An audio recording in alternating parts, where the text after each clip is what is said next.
흔히 우리 엄마들이 늘 하는 말, 저희 어머니도 늘 했습니다.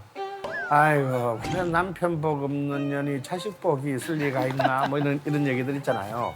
마치 운명은 정해져 있고, 안 되는 애는 때려 죽었다 깨도 안 되고, 되는 자들은 뭘 어떻게 해도 된다라는 식의 운명 결정론적인 시각이 있습니다. 저 그러면 궁금한 게 있는데 이렇게 요즘은 이제 수술 같은 거 할 때도 사주에 맞는 좋은 날짜가 있다고 해서 이렇게 뭐 아이를 그때 맞춰서 낳는다거나 이런 게 좀 있는 것 같더라고요.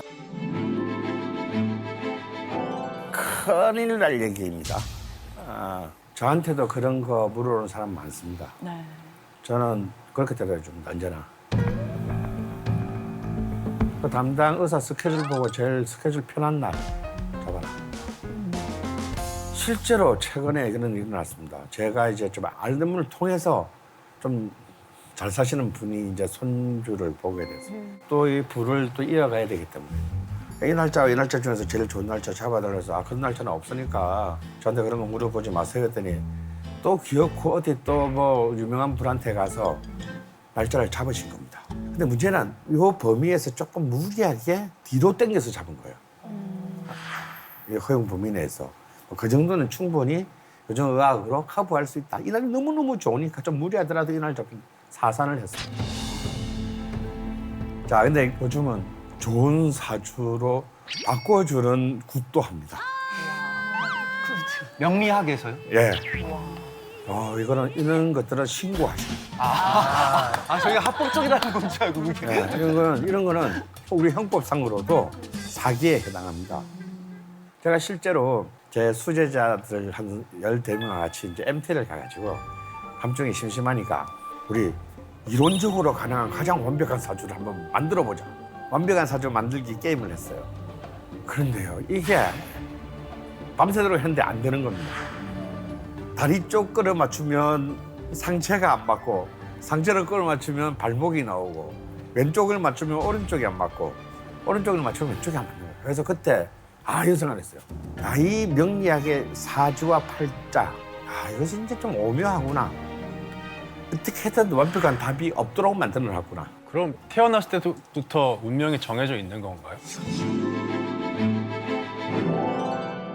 태어나면서부터 정해져 있는 것은 운과 명 중에서 명입니다. 참 재밌지 않습니까? 우리 얼굴이 다 다르다는 게. 지문이 다 다르다는 게 얼마나 신기합니까?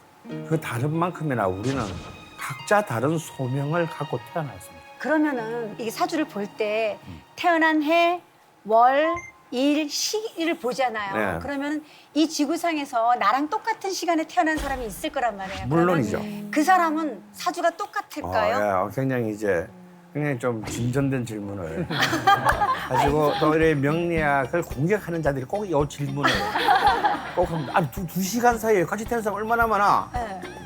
석진 씨와 내가 같은 날, 같은 시에, 같은 동네에서 태어났다 칩시다. 근데 명을 같이 타고났는데 그러면 내 삶이 같겠느냐? 절대 그렇지 않습니다.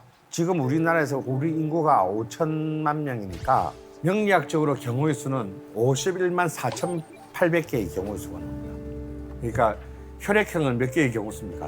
4개. 4개잖아요. 그에 비하면 어마어마한 거의 무한대의 경우의 수죠.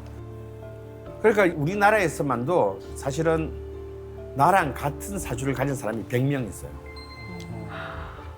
그러나 그 사람들 중에서 내 부모의 운과 그 사람의 부모의 운까지 명까지 같을 확률은 0이다 이거예요. 가령 숙진 씨가 내가 지금 별로 이제 미모에서 너무 차이가 나기 때문에 참 비교하기가 제가 좀 그래요. 그래서 제가 정말 음악적으로 정말 창의적인 재능을 가진 명을 태어났다 칩시다. 절대 음감 같은 거. 그래서 훈련해서 되는 게 아니지 않습니까? 석진 씨 부모님은 우리 아들이 절대음감을 타고나고 이래가지고 어릴 때부터 막 최고의 레슨 수능을 붙여주고 온갖 악기들을 다 교육시키고 제 아버지는 남자 새끼가 무슨 음악이야 공부나 해. 그리고 원래 그냥 친구 석진한테 가서 이렇게 빌려온 악보도 막 찢어버리고 막 악기도 발로 부셔버리고 그렇게 성장을 했다고 칩시다. 이 두 사람이 절대 같은 길을 갈 수 있게 되겠어요? 아니죠. 이 나머지 나의 변수를 결정짓는 것은 운명의 글자 중에서 운자다 이거야. 그래서 우리가 운이 좋다, 운이 나쁘다라고 하는 것은 내 명을 펼 수 있는 환경이 다행히 내 편이거나 혹은 적대적이다라고 볼 수 있는 겁니다. 그럼 우리는 전혀 다른 길을 가게 되겠죠. 같은命을 태어났지만 실제로요. 그러면 쌍둥이는요. 엄마까지 같지 않습니까? 부모까지. 맞아요. No, 같지 않습니다. 실제로 쌍둥이의 경우도 거의 대부분의 엄마가 한 사람한테 애정이 좀 더 간단 말이에요. 근데 그거는 세 사람 말고는 몰라요.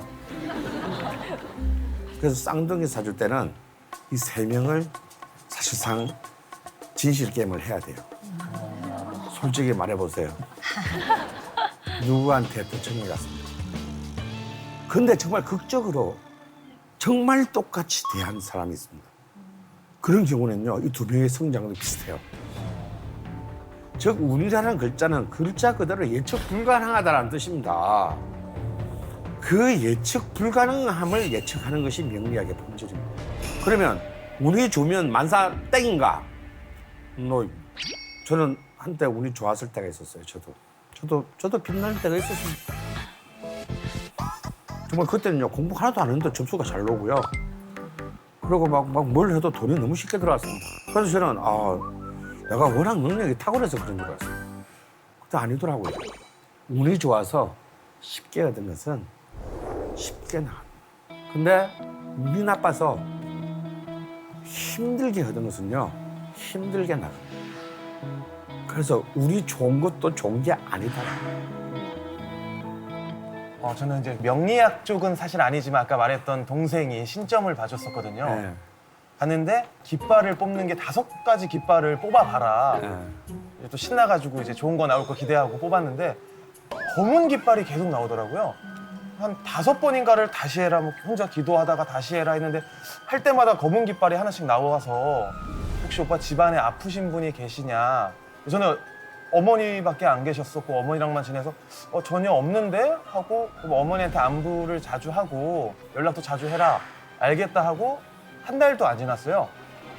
이제 아버님이랑 따로 살았었는데 아버님이 많이 위독하시다고 정말 한 2주도 안 돼서 연락을 받고 그리고 이제 저를 뵙고 얼마 안 되셔서 이제 돌아가셨는데 그러다 보니까 저는 이런 쪽에 좀 더 관심을 좀 많게 되고 믿게 돼서 명이라는 게 정말 정해져 있는지 이게 좀 많이 궁금합니다.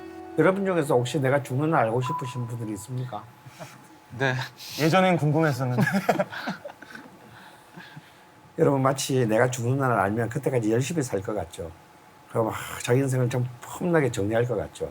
전 실제로 사형 판결을 받았습니다. 근데요, 1년 반 동안 아무것도 못했어요. 그냥 분노만 하다가 지났습니다. 명은 절대 정해져 있지 않습니다. 그리고 특히 명리학에서의 명은 나에게 주어진 사명 같은 것이지 뭐 생명 이런 건 아닙니다. 명리학은 딱 태어난 이후부터 죽기 직전까지만 관심이 있습니다. 다시 말해서 태어나기 이전인 전생이나 태어난 이후의 내세에는 관심이 없다는 뜻이에요. 오로지 인간의 현세적 욕망만을 다룹니다. 그리고 저는 그것을 인간이 알아서도 안 된다고 생각해요. 세상에 수많은 법칙이 있지만 그 법칙은 전부 예외가 있죠.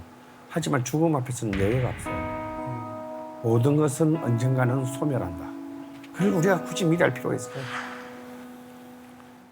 그리고 이제 여러분들 이제 그 사주 명리학 가지고 얘기할 때 이제 그 공부를 안 하신 분도 다 하는 말이에요. 야, 내가 올해부터 대운이 들었대. 막 이런 말 하죠, 여러분. 그래서 대운이라는 말이 무슨 뜻인지는 아시나요? 좋은 것 같아요, 그냥. 하는 것마다 대박운. 되는 대박운. 운이 좋은 올해 대박운의 준말. 내 뭐 그런- 인생에서 제일 좋은 시기. 인생에서 제일 좋은 시기. 다 같은 뜻이네요. 네. 대운은 그런 뜻이 아니고요. 큰 운이라는 건데 이거는 크다는 것은 뭐냐면 이제 시간 단위를 말하는 겁니다. 그래서 이 시간 단위를 어떻게 보느냐면 명리학에서는 10년 단위로 봅니다. 크게는. 그러니까 10년마다 나를 둘러싼 우주의 기운이 바뀌는 거죠. 이게 대운입니다. 그러니까 이 대운이 들어왔다는 건, 새로운 대운이 들어왔다는 것은 이제 10년 단위로 하나의 운이 바뀐다는 것이지 좋은 게 들어온 게 아니에요. 그리고 이제 그 10년은 각각의 1년씩 10개로 구성되어 있지 않겠습니까? 그래서 실제로 중요한 것은 사실은 대운이 아니고 세운입니다. 그 한 해의 운. 다음에 그 한 해는 다시 12달로 나뉘겠죠. 월운입니다. 그리고 그 월운은 또 30개의 일운입니다. 그래서 사실은 이제 우리가 어제와 같은 오늘, 오늘과 같은 내일을 사시는 분들은 굳이 일운, 월운 볼 필요 없어요. 그냥 대운과 세운이면 족합니다.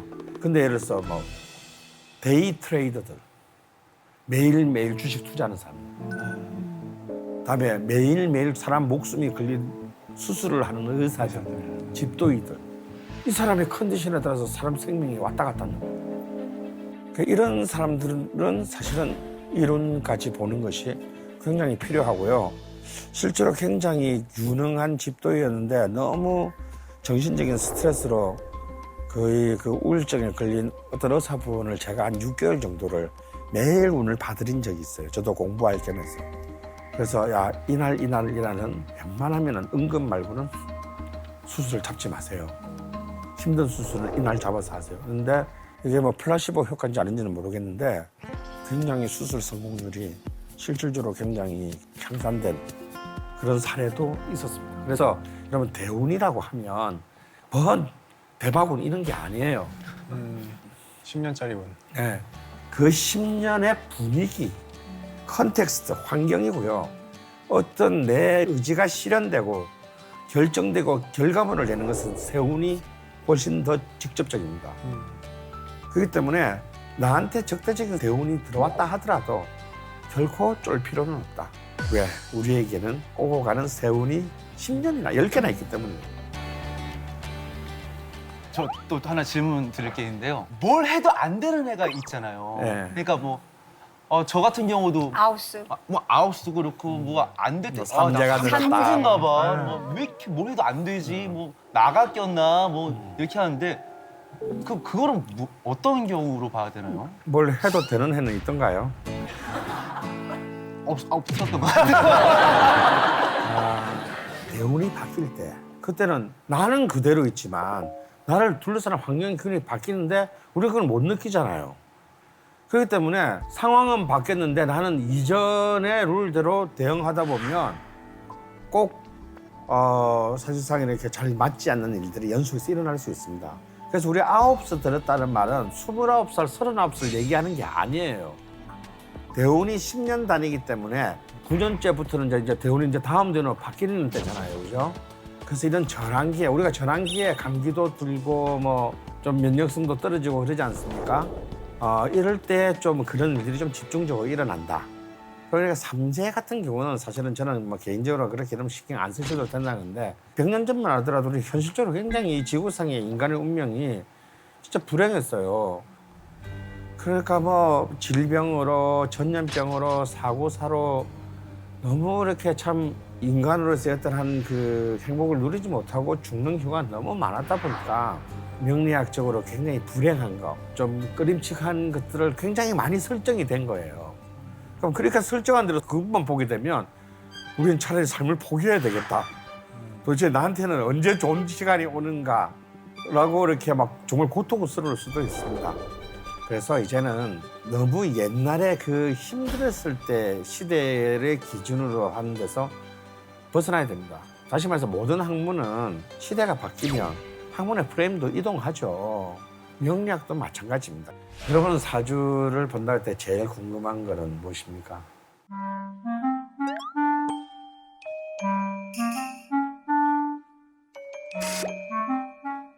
제일 많이 묻는 게 우리의 재물운은 어떻게 될까요? 저는 떼돈을 버나요. 옛날에는 100년 전까지만 하더라도 재물보다 무엇을 더 우선시했습니까? 건강, 명예. 관. 관직. 관직. 왜냐하면 남자는 권력을 얻지 않으면 아무런 것이 아니기 때문에. 근데 이제 지금은 이제 관의 시대는 끝나고 제2시대가 됐습니다. 명리학에서 말하는 재물이라는 것은요, 어떤 뜻이냐면 떼돈을 의미하는 것이 아니고 삶을 실현하기 위해서 필요한 재화를 내가 공급받을 수 있냐 없냐의 여부를 말하는 것입니다. 즉, 내 명이 만약에 학자가 될 명이라면 그럼 적어도 대학원은 가고 박사학위는 받아야 될 거 아니에요? 그럼 그러려면 아무래도 좀 부모님이 날 좀 도와주시거나 나이 많은 형이 잘 돼가지고 내가 학비를 좀 이렇게 좀 덜 벌어도 일찍 학위를 마치려 도와주. 이게 재물운이에요. 재물운이 없다는 것은 돈이 없다는 게 아니라 내 명을 실현시키는데 꼭 필수 불가결한 재화를 내가 못 받는다. 그럼 어떻게 됩니까? 그걸 포기해야겠죠. 아니면 너무 긴 시간이 걸리든가. 왜냐면 한 학기 벌어서 한 학기 다니고 또 한 학기 알바하고 한 학기 다니고. 그럼 그렇게 경쟁해가지고는 그 경쟁자들과 싸워서 이길 수 있겠으면 힘들겠죠. 그게 재물운이에요, 여러분. 그 이상은 재물운과 상관이 없습니다. 예를 들어서 이런 경우는 있습니다. 내가 편재가 강하다. 이런 사람들은 남의 돈을 만지는 직업을 하는 거 참 좋습니다. 그래, 은행이나 증권회사에서 하루에 수백억을 만지는데 내 돈은 아니야. 난 그냥 월급 받아. 근데 이런 사람이 있어요. 난 자기는 내 돈이 아닌데 하루에 외환거래 하면서 몇백억 하면 퇴근할 때 기분이 그렇게 좋다는 거예요. 왜? 나는 그냥 큰 돈을 만져야만 되기 때문에. 어떤 사람한테는 스트레스지만 어떤 사람한테는 그것이 좋은 것이죠. 그래서 이제 이 편재라는 것은 몸에 지니지 않은 재물이라는 뜻입니다. 야, 그럼 내 재산인데 몸에 지니지 못한다는 게 무슨 의미가 있냐? 왜 내 재산인데 왜 내가 몸에 지니는데 그게 안 돼? 여기에서요. 여러분 경주 최부자 집의 가훈을 마지막으로 여러분께 말씀드리고 싶어요. 우리나라는 그런 말이 있어요. 3대 부자가 없는 거야. 3대 부자가 되려면 그 전에 다 죽창에 찔려 죽어요. 1대 부자도 힘들어. 그런데 이런 3대 부자도 힘든 나라에서 경주 최씨는 12대의 부를 이루었습니다. 12대요. 거의 400년 가까운 시간을 부를 지켰어요. 그 13대 때 거지가 됐냐? 아닙니다. 마지막 12대 때요. 해방이 되고 난 뒤에 모든 재산을 정리해가지고 다 기부하고 평민으로 돌아갑니다. 근데 이 경주 최씨의 10개의 가훈이 있는데 핵심만 얘기하면 이런 겁니다. 절대 만석 이상의 재물을 쌓지 마라. 보통 재물을 쌓잖아요. 이걸 경계한 겁니다. 만석이 되면 욕심을 버려라. 나머지는 약자들에게 나눠주고 만석만 유지해라. 두 번째, 남자들은 공부를 하되 진사 이상의 벼슬을 하지 마라. 무슨 얘기냐? 권력과 재물을 동시에 가지지 말라는 뜻입니다. 진사는 뭐냐면 지방 향토직으로서 명예직이야. 그러니까 이제 다 봉사직이에요, 봉사직. 봉사나 하면서 살아라. 세 번째, 절대 흉년 때 땅을 늘리지 마라. 그냥 빌려주고 곡식으로 받아라. 네 번째, 아무리 부자라도 모든 나라의 가난을 구제할 수는 없어요. 그죠? 적어도 사방 백리 안에서는 굶주리는 사람이 없도록 해라. 자기 동네의 복지를 책임져라. 돈이 있습니다. 이것이 12대 부를 만든 법칙입니다. 누가 이 가훈을 만든지는 모르겠으나 정말 명리학적인 이해가 충실한 분이 만드신 것 같아요.